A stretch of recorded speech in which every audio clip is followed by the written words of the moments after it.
What is going on, everybody? It's your boy Moonlight coming to you with another video, here to give my reaction and review to the last episode of Moonlight, the season finale. Finally, we are here of Moonlight. Now, before we get into it, if y'all can please leave a like and subscribe, that would mean an awfully lot to me, and I appreciate each and every one of you, and thank y'all. But now, let's get into it. So episode 6 picks up where Arthur has just shot Mark and Steven. Layla's right there, in shock and disbelief because of what just happened. And Arthur picks up Amit's statue. He and his crew drive off, and as they're driving, they get pulled over by some police officers. And right there is when he gets to showcase the power of Amit. The police officers have, them at gunpoint, each and every one of Arthur's crew. But Arthur's like, nah, it's okay, And then he says, show me your soul. And basically all their souls just get taken up into the staff or up into the air, all but one. But that one basically joins their gang and joins Amit. Layla is also with Arthur's crew and is about to kill him, or at least try to, because she's not powerful enough to do it. But she gets word from Taweret through a dead police officer's body that don't do it. Mark is saying you need to go free Khonshu in order for them to have a chance and for Mark to come back alive, and Steven. So she cools off until they get to the next destination. And that next destination is inside the tomb where all the gods were. So Arthur opens up the tomb and they enter, and the gods are like, what's going on? Someone's trying to free Emmett, but who? And it's like, bruh, Mark and Khonshu warned you all about this. But, one of them figured it out. They're like, it's Arthur. And so, Arthur kills all those gods right there. I wish we could have seen that because, yeah, obviously they're gods. And so it would be cool to see a fight amongst gods. And no, we just got basically one powerful god kills like 5 or 6 powerful gods. That's just lazy writing right there. But anyways, Layla sneaks out back to go look for Khonshu's statue. And she's able to find it, and she breaks it, and boom, Khonshu is released. And the Khonshu is trying to tell her, be my avatar so we can stop him, but she's telling them, no, Mark was right about you. Like, no, I'm not gonna be your avatar, this, and that. Khonshu actually goes up to Amit because right after Arthur killed all those gods, he breaks Amit's statue and releases her. And so Khonshu and Emmett, I like the dialogue. There's way more to it, even while they're fighting. But basically, Emmett is like, Khonshu, you and I want the same thing. Why can't we just team up? But Khonshu is like, yes, we do. But with me, I'm giving them a choice. And so I thought that was the best line for that for both of them. Yeah, it's true. They do both want the same thing. But Amit rips their choice away. They're like, you're either good or bad. If you're gonna do something bad in the future, obviously you're dead. No, man, you have to see it play out. You need to see if they actually choose to do that one thing.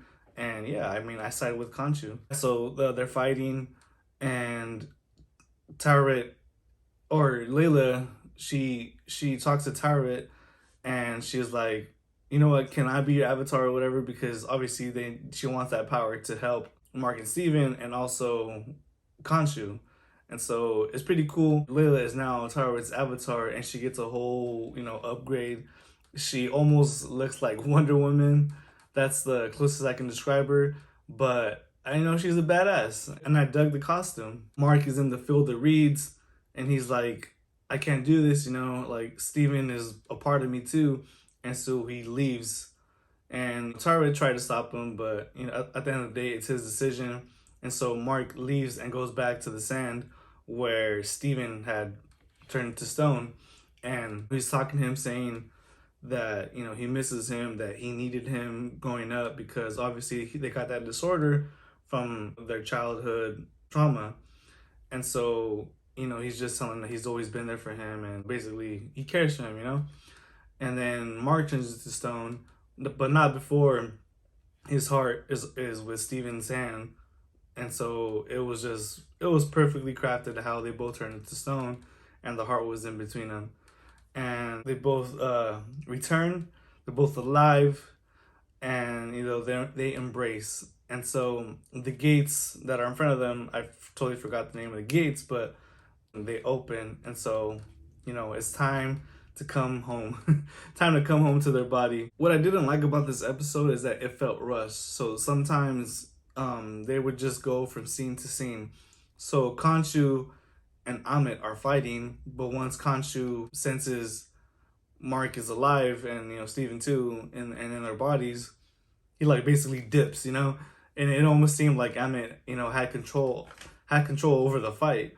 But the camera pans away, and the next scene it's Khonshu and Mark, and it's like, what? I want to see a little bit more of this fight because the fight scene was pretty cool, but it's not like it's gonna happen again, right?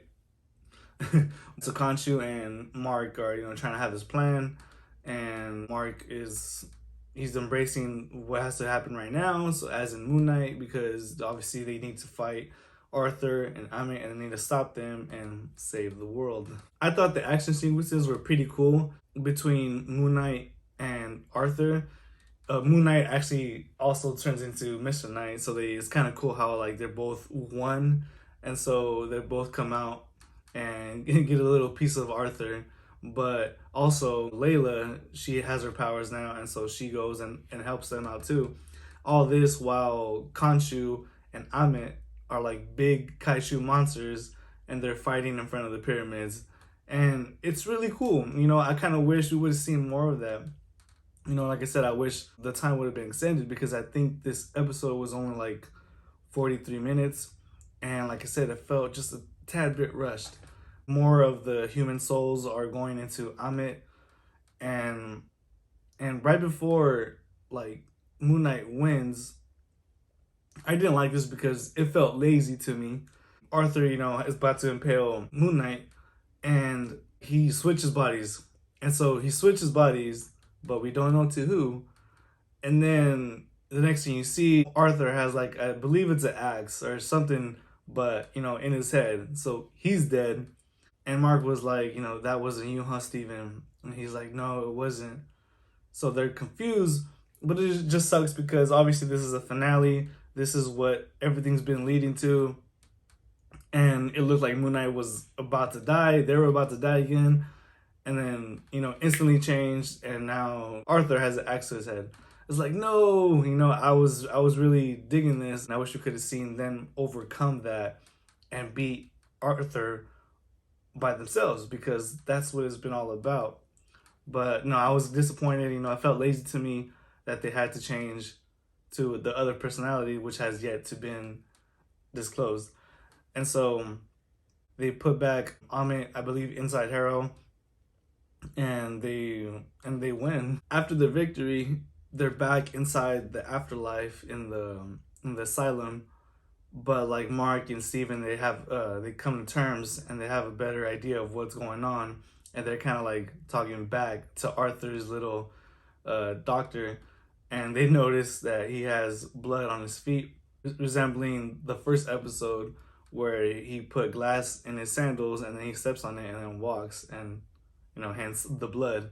And so they notice that, and they're like, we're on to you or whatever. And then it shows them back in his house with 2 goldfish this time. But it's like, where's Layla? Because they were together at the moment, and they both have superpowers. So it's like, where's she at? I thought everything was all good. They embraced, they showed love, Mark, Steven, and Layla. But she was nowhere there. And so Arthur is defeated, and we actually catch up with him. And I believe it's the afterlife, because he's in the asylum too. And he sees people dead on the floor. And someone says, like, I got this. And so he's in a wheelchair, and that person is taking him in the wheelchair. He has gloves, black gloves, and he takes him outside and into a limo. And it's funny too, right before we catch up what's going on in the limo, the camera pans out, and the person who was, pushing Arthur, he takes the wheelchair and then he just kicks it. I was like, okay, you didn't need to do that, but okay, we got an aggressor here. And so we're inside the limo and we see Khonshu in his nice, beautiful suit that's been shown in the comics. And he was like, it's funny how how Mark thought I wanted Layla to be my avatar, which has been said like throughout this whole series. But he's like, but I never wanted that. Mark is more trouble than he thinks. And then he's like, meet my friend, Jake Lockley. And then the window rolls down, and he just turns his head, and he has he has oh, he's gonna kick some ass right now kind of look. And Jake kills him. Arthur was like, you can't hurt us here, you can't kill us here. Jake Lockley happens to be Spanish because yeah, everything he said prior to him being in the afterlife asylum right before they got outside, he said a few words in Spanish. And so yeah, I'm going with he's Mexican, and he's like, now it's your turn to lose, points the gun at him, and bop. So basically he has been the aggressor this whole time. But it just doesn't make sense to me because obviously in real life, in real time, there has been teases of a third personality, aka Jake. But now in Arthur's afterlife in the asylum, Jake is there. So I wonder if Jake can switch between real time and the afterlife. But yeah, I'm still not too sure about that. But obviously in Arthur's afterlife, it's Jake. Jake is the persona for Mark and Steven. And yeah, and I feel it is the afterlife because of how the surrounding was. Because obviously when Mark and Steven were in the afterlife, that was their thing. They were in an asylum, and Arthur was the doctor. And now when Arthur lost, he ended up in the same spot. Just everything was reversed. So I believe it was an afterlife, and now Arthur is completely dead. He got killed by Khonshu and Jake Lockley. Overall, this episode was a bit of a disappointment. I found last episode a lot better, my favorite, and even episode 4 too. Where I rank this episode, I'm not too sure, but I mean, I'm happy I got to see some action sequences. That's what I loved about it. And obviously we got the introduction of Jake Lockley. But yeah, it felt a bit rushed. I wish the time was longer because it was 40 something minutes, where last episode 5 was I believe more than 50. An additional 10 minutes, it matters. They could have had more dialogue with characters, more of a backstory, just more filling. But that wasn't the case. And yeah, it was just a little bit disappointment for me. But nevertheless, Moon Knight, I love this series. I think this is one of the best series Marvel has done. I think I'd put it either number 2 or number 3 in the MCU shows. With WandaVision being first and Loki being second. Like I said, I'm not too sure. I'd probably have to watch it again. But it is definitely top 5, and it is definitely top 3. I'm just excited to see some more Moon Knight because I truly believe that this was just a one and done season, because Moon Knight will be brought in to the MCU now, or to movies. I don't think they'll have a single project, a solo project for him first, because obviously we just got done with the show. I think he'll be introduced in someone else's movie. I wonder if that'll be Midnight Suns. If not, yeah, he'll be introduced in someone else's movie, because like I said, we just had his solo TV show, and so they're gonna have some time before they actually give him his solo movie. But yeah, like I said, I'm truly excited to see more Moon Knight. Oscar Isaac and Ethan Hawke, man, they deserve all the Emmys because they did an incredible job acting these characters. They were obviously the main draws, and both of them just bounce off each other so wonderfully, and I can't wait to see more of them. But the question is, man, what did you guys think about this? Did you guys love it? I mean, what were your thoughts on this last episode, the series as a whole, and what do you guys see for Moon Knight going forward? And whatever y'all thought, comment below, let me know. And like again, please leave a like and subscribe. That means an awful lot to me. And thank y'all for tuning in. Thank y'all for watching, and I'll see you guys on the next one. Peace.